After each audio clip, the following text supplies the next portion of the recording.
ఈరోజు శనివారం కనుక స్వామివారికి నా చేతులతో నేను వండి నైవేద్యం పెడితే నాకు ఎందుకో ఆ సాటిస్ఫాక్షన్ చాలా సంతోషంగా అనిపిస్తుందండి.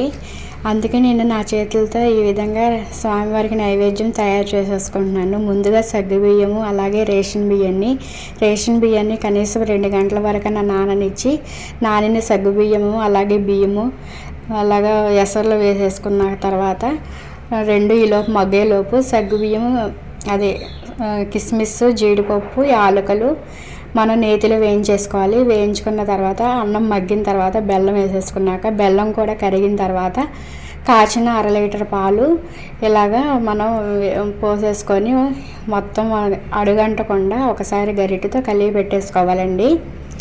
ఈ విధంగా కలిగి పెట్టేసేసుకొని చక్కగా ఈలోపు మనం నేతిలో వేయించుకున్న కిస్మిస్ జీడిపప్పు వేసుకొని సర్వ్ చేసేసుకోవడమేనండి.